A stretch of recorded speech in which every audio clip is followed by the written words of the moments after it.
Hi,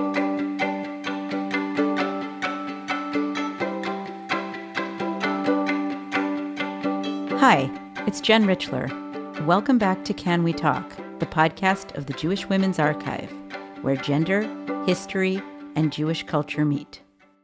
I am the granddaughter of Holocaust survivors.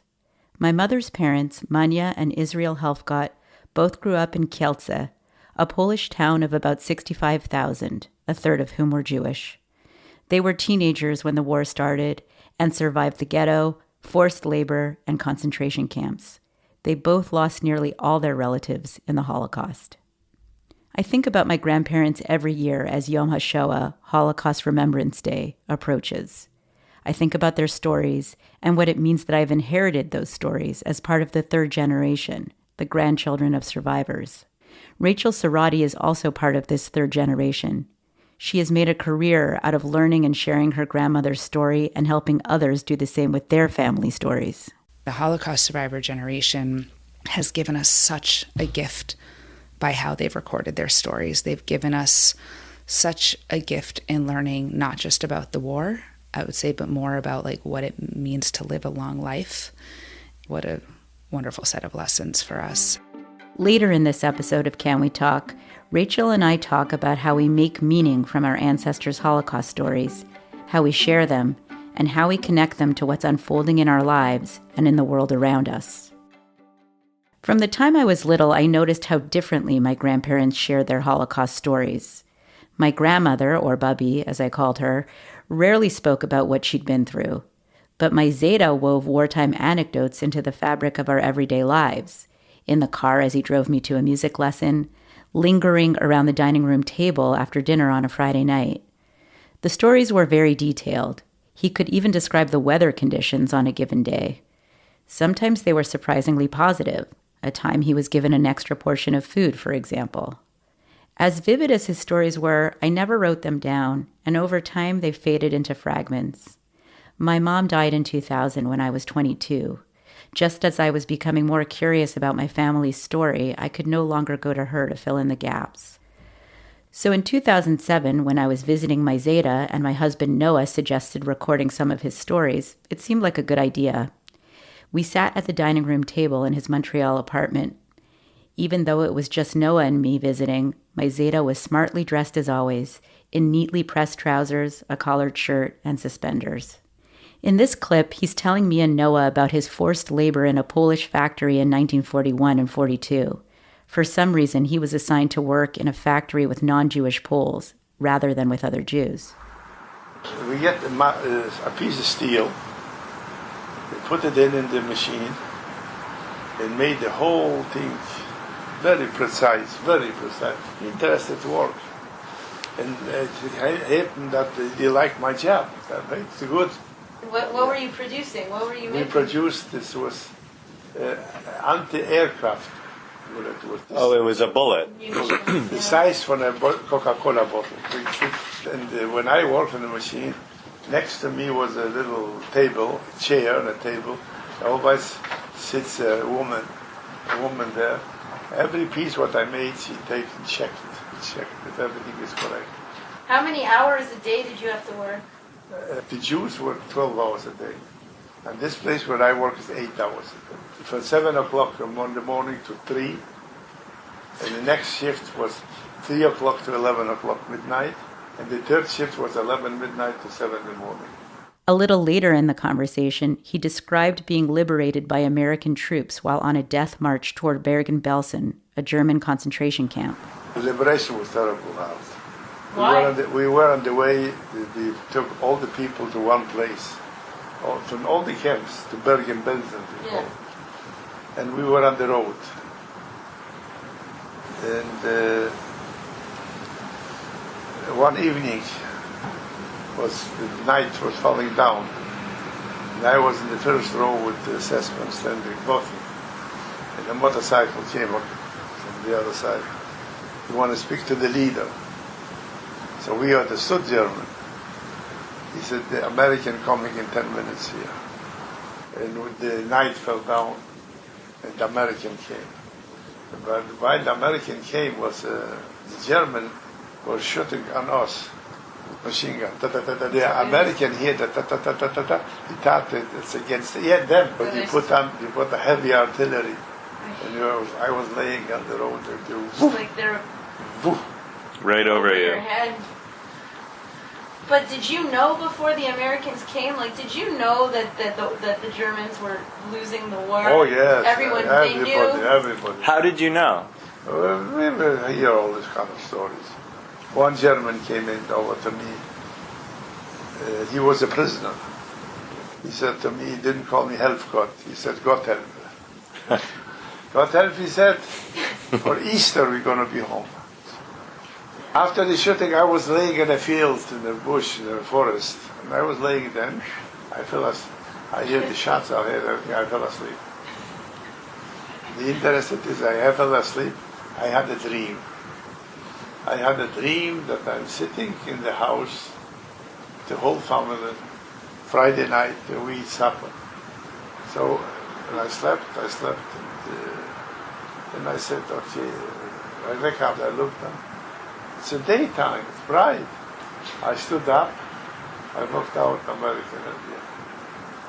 What did the Americans say? They said, you can go where you want? What The did they... American came over, military police came over to us. First of all, they throw us cigarettes with chocolate. What language did they speak to you, the Americans? We couldn't talk to them because we didn't understand them. But the military police came over to everyone. They were in trucks, they jumped down from the truck, they came over to us, they handed us over papers. The paper was in Polish, German, Russian. Or you choose whatever you can write. You choose Polish, was Polish written, that we are here on the road, there's a war, and we should go into the Bürgermeister. Bürgermeister is like the one who takes care of the mayor, the city mayor. And they send us into German farmers to stay with them. To stay with German farmers? Yeah, to eat. They have to give us food. Remember my table when we sitting first day, we're sitting a few boys, not Jewish, all the goyim, and he put out soup. Home, you can eat as much as you want. First day, so came out meat was in it. I couldn't eat the meat. He must have been starving, but he said he couldn't eat the meat because it wasn't kosher. He said it just didn't feel right to him. In sharp contrast to my Zeta, my bubby was mostly silent about what she'd endured. There was plenty of opportunity for us to talk. I lived within walking distance of my grandparents and saw them regularly, but she almost never brought it up. I had questions about the blurry tattooed number on her arm from her time in Auschwitz, but I never asked them. No one ever told me not to, but from a young age, I sensed I shouldn't. I also sensed that being a young woman had made her especially vulnerable. In the past few years, I've found myself thinking more about my grandparents, the stories they shared and the ones they didn't. There are probably a lot of reasons why they're occupying my thoughts more lately. I'm approaching 50 and becoming more aware of how finite our time in the world is. My kids are getting older, and I'm wondering if I should be doing more to pass this legacy on to them. And beyond my own kids, do I have a responsibility to pass on these stories now that the generation of Holocaust survivors is mostly gone? I know October 7th played a role too. I remember how devastated I felt when I heard about Holocaust survivors who were killed or kidnapped on that day. The pull to understand and preserve family stories also drives the work of Rachael Cerrotti, a writer, educator, curator, and podcaster focused on nonfiction storytelling.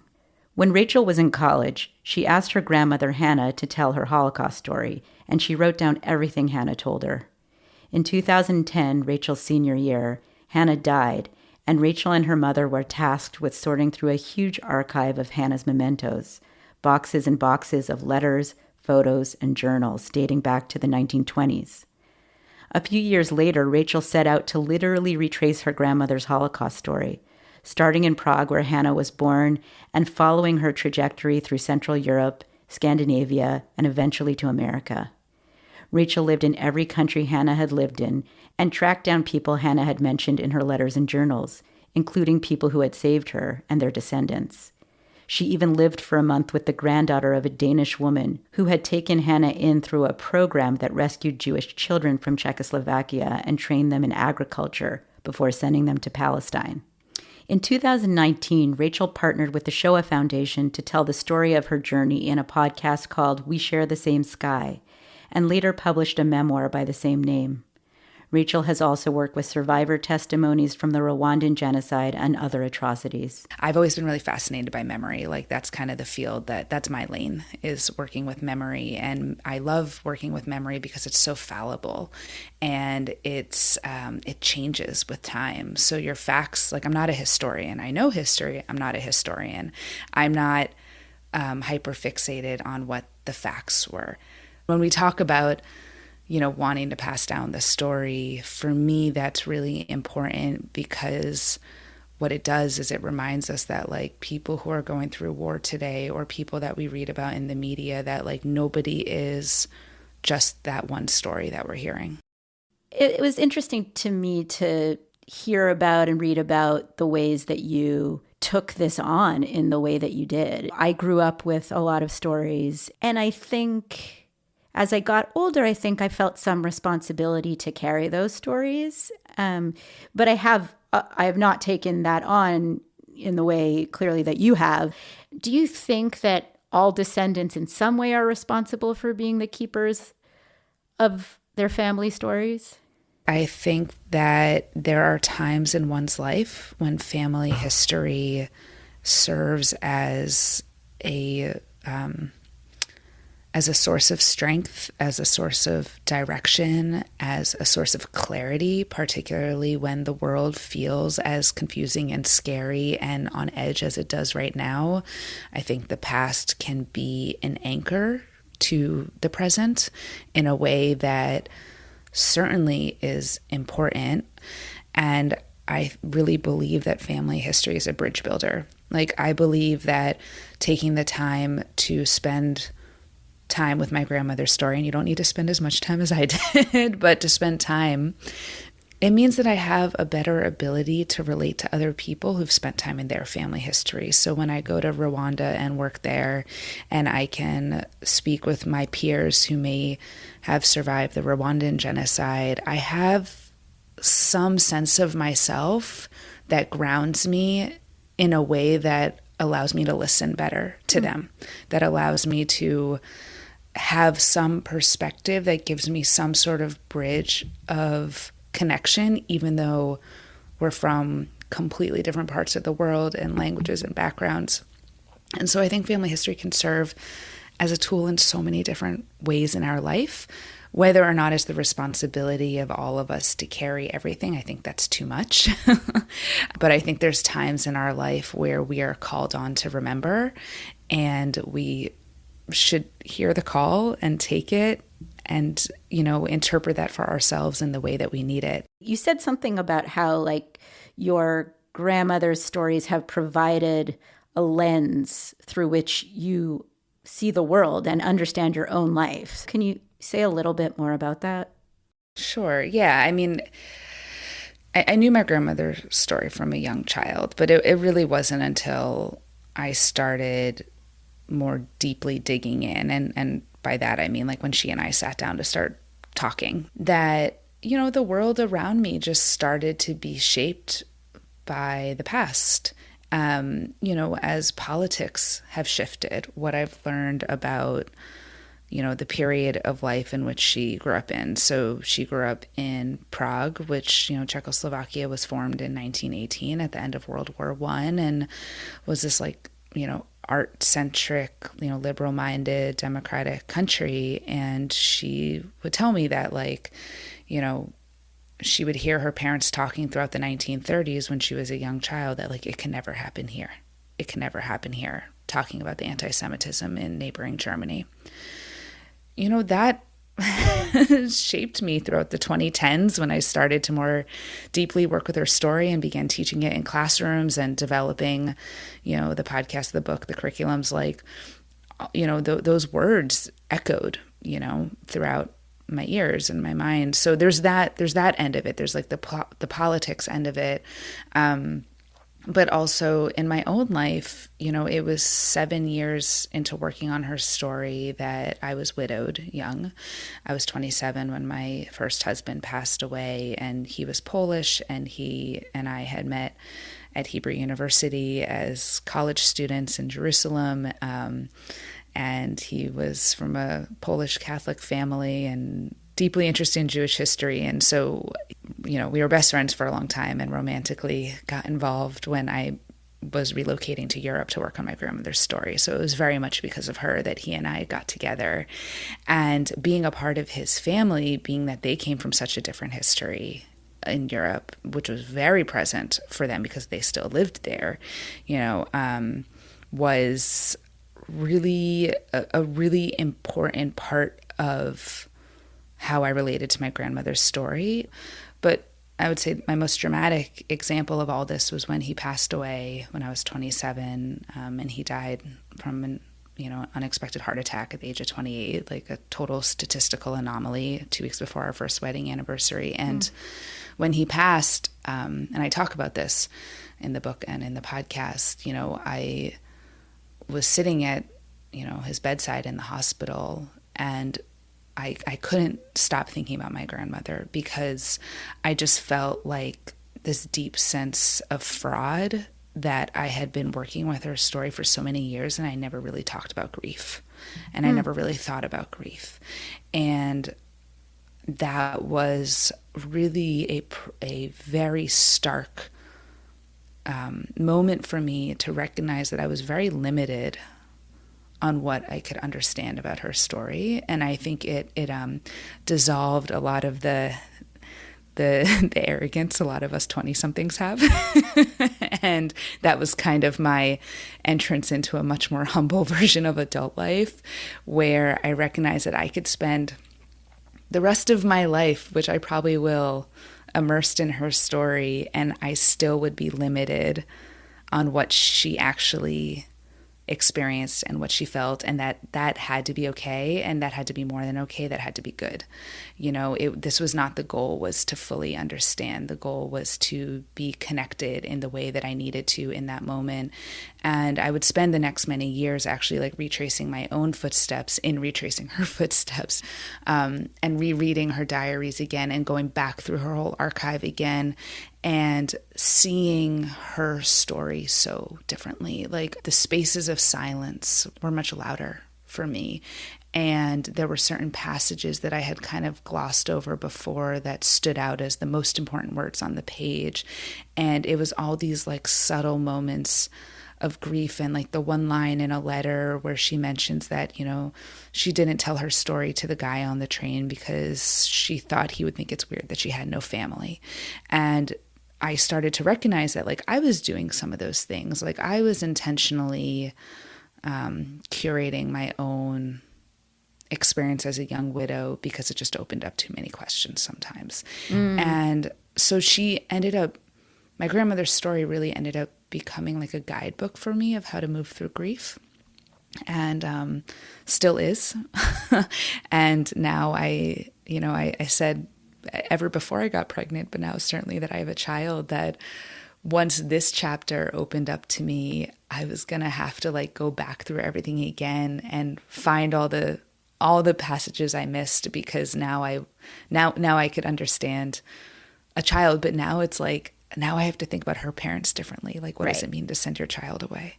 And I tear up thinking about that now, and I didn't used to. 100% that now when I hear stories, any kind of story that involves a child in the Holocaust in any way, or separation of children and parents, that hits in such a different way as a parent. Yeah, you get cracked open as you grow up, Absolutely. How do you think about passing your grandmother's story on to your son, and I guess more generally about passing these stories on to the next generation? It started when I got pregnant. I immediately felt a confrontation with this history. No one will be surprised to know that I have like stacks of books about the Holocaust and genocide because it's been my professional life. I also have, lots of memoirs sent to me by other people about their own family history. And I had to box them all up and put them away. I actually just felt this like deep, overwhelming feeling that I just did not want to be surrounded by these stories while pregnant. And I started seeking out very different stories. And I actually was confronted during my pregnancy with a couple opportunities to go to Europe to do some memory trips, to go to places of, historical significance for the Holocaust. And I turned them down after some like really like kind of anxious deliberation. I just felt a deep discomfort with the idea of bringing this like, perfect unborn child into that type of heaviness. And it wasn't that I was worried about like epigenetics or any type of like biological transference. It was more that I was very aware that no matter what I do in my life now, I'm handing my child a story. And if I were to start his life with the story of, I brought you to Auschwitz before you were born, there was just something that felt like that's not supposed to be. Like that's not why my grandmother survived, so I could be bombarded by this history all the time. This is a slice of who he is. Yeah. And so, I think it's something that I will be navigating forever, which I think I should, right? I don't think these questions about memory and family history are to be answered once and just assumed thereafter. I do think that they are meant to be shifting and shaping on a daily basis, right? Like when something happens in the news that relates to something about my family history, I'm going to feel it more. And then on other days, I don't think about it. And that's the way I think it should be. But yeah, he's going to grow up in a really different identity, in a really different place. And I want him to know this part of the past, but it has to be okay if it's not his identity. Also, like, shouldn't our goal be to move to a place where our family histories are peaceful? So that's the hope, right? My kids are teenagers, and certainly I have not spent as much time as I imagine you will telling them stories about my grandparents. And so there's some guilt on my part about like that I haven't done a good enough job of making them feel that personal connection to the Holocaust and to their great-grandparents' stories. No, I don't think you should feel guilty. I understand it totally and completely. Like, don't get me wrong. I absolutely understand where that's coming from. But, none of our grandparents, speaking from the third generation perspective, nobody wished upon us that we would have to carry the history of genocide.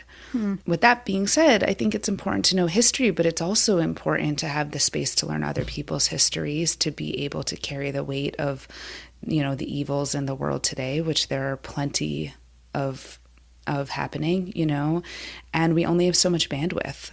So I think it's a real, it's something to be navigated. I deeply believe that we should know where we come from. But I also believe that family history is like breadcrumbs. It's so weird. Like now thinking about myself is like, oh my God, I'll be in like an ancestor one day, right? I've always been on the young, like, I can't be an ancestor. I only have ancestors. But, very much the sandwich generation right now. And to think that like my job as a parent is to leave the story behind, to leave it there and for them to have access to it and to trust that if they need it, they'll know where to find it. And that's the best I can do. And I really draw that from my grandmother. And, she recorded her testimony in the Shoah Foundation archives, which is where the audio is pulled from for the podcast for We Share the Same Sky. And they ask her at the end of that interview, and I'm going to paraphrase here, but they ask her, why do you leave your story behind? Which is what they ask all survivors. And she says a version of like, I look at these pictures that I have and I know who these people are.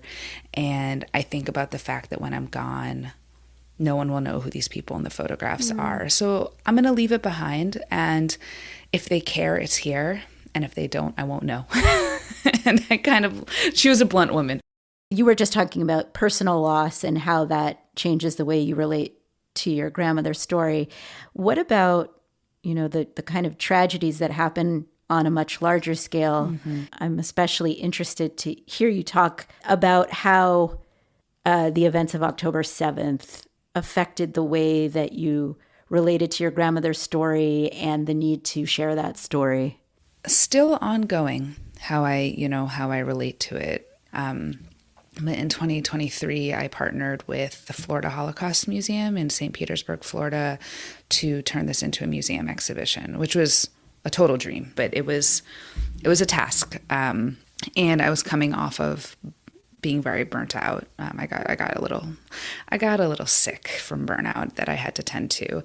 And when the exhibition was opening in September of 2023, I was of the mindset that okay, I've done it. I'm time to maybe take my step out of the world of Holocaust storytelling and genocide storytelling, and I'll always stay in it a little bit, but maybe see what's the next decade plus long thing I'm going to get myself immersed into. And then 1 week later was October 7th, exactly to the day. And I just kind of shut down after that. And I decided to just take some time and sit with all of this and ask myself the question that you just asked me. And I don't think I have an answer for it yet. I was going back and forth of is this a field is this more important now than ever? And if the answer is yes, then how? And one of the things that has always drawn me to storytelling and, why I've chosen that as the space to center my career is that I do believe that we have a responsibility to is to draw from different stories of history at different times. And I've seen stories of the Holocaust provide incredible strength to people, provide community, provide purpose, provide direction. And I've also seen stories distorted and used to create fear and harm. And I felt like I had this story of how good humans can be when everything is going wrong. And so, I've stuck with it, and I don't think it's just what's happening in the Middle East. It's what's happening all around the world that, needs to be, trying to find the balance of how do we lean on the past. What I will say is that the space that I have felt most clarity in my relationship to the current, what's happening to humans as a result of politics is that when I'm sitting in conversation with other children and grandchildren of the Holocaust, as well as descendants of other mass atrocities from throughout the 20th and 21st centuries, which I feel lucky that community exists around me. And when we get to sit there and talk and wrestle with our own emotions, but together in community, that's when I feel like I'm using the stories to their greatest power.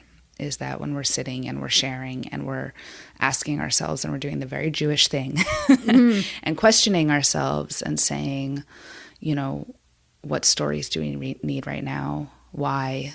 What is this providing me with? Is this giving me a source of strength, or is this making me more scared to be Jewish? What way am I interpreting my own past and the role of that in the present?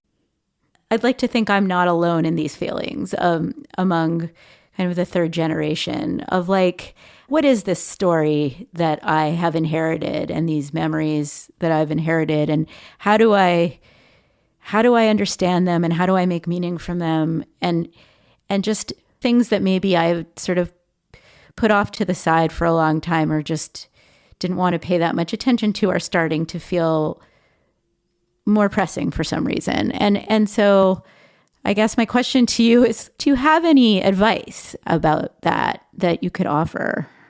So a few things. One, whenever you come to the family story and whenever you start asking those questions, that's the right time. Like earlier, I called it breadcrumbs. Like I think that your family history is there when you need it. And I encourage people to connect with it maybe sooner than that, because I think that helps teach you what to ask, right? Once you start getting a little bit of information, questions start to form. It's how I've ended up doing this for all these years, is that I keep having new questions come, and it had to begin with the simple question to my grandmother of what happened. So if you're just coming to family history now and just starting, even if just listening to this episode, you're like, I wonder what, whatever that is for you. Great. Now's the best time, right? There's no guilt to be felt that it didn't happen sooner. And then as you start to dig into it, just one step at a time. I work with a lot of people who are working on books about their family history or trying to compile an archive for their next generation. And when you start to look at it in full, it can be so overwhelming, because we're talking about many ancestors and full life stories and the politics that surrounded them. And it's so much life. And so if you spend, a few hours every few weeks doing some research online or digitizing an archive or printing your own photographs and handwriting your own captions so your next generation has a physical, that's a soapbox of mine, is print your pictures and handwrite captions on them. I think I always say if my grandmother's archive had been in the computer, I never would have gotten into it. But just asking your family members for their stories, for their memories. Pull out a family photograph or a very specific experience that you can remember and just ask them to describe that. And maybe take your phone and record it, them talking, and just get a 5-minute anecdote and start to collect those and see what goes from there. So that's kind of I'd say my starter kit of advice is just wherever you're at with it, you're in the place you should be. And if you want to go a little bit deeper, just start with the simple questions first, and you'll be amazed by how much is in those answers. That was Rachael Cerrotti, storyteller and creator of the podcast We Share the Same Sky. After the war, my bubby ended up in Malmö, Sweden. The government of Sweden was rescuing non-Jewish women from Auschwitz, and my grandmother was added to the list to fill a quota. In the meantime, as we heard in the recording at the beginning of the episode, my Zeta was liberated in Germany. He bumped into my bubby's brother Leon, who he'd known growing up, and asked after my bubby. When he found out she was in Sweden, he started writing to her, and eventually took a rowboat to Sweden and entered the country illegally to be with her. They married in Malmö in 1948 and had a daughter, my mother Ruth, in 1950. When my mother was just 5 months old, they boarded a ship to Canada, where they'd learned my bubby had a distant cousin. They had a son, my Uncle Simon, in 1953 and lived the rest of their lives in Montreal. My bubby Manya died in 2004, a week before my wedding. My Zeta died in 2012, a few weeks after my daughter was born. Her name is Maya Ruth, in memory of my bubby and my mother. On Yom HaShoah, we honor the memory of those killed in the Holocaust, whose lives and stories were cut short. Thank you for listening to Can We Talk? Our team includes Nahani Rouse and Judith Rosenbaum. Our theme music is by Girls in Trouble. You can find Can We Talk at jwa.org/canwetalk or on your favorite podcast app. On our website, you can also see photos of my grandparents and of Rachael and her grandmother. You can find Rachael Cerrotti's podcast at WeShareTheSameSky.com/podcast. I'm Jen Richler. Until next time.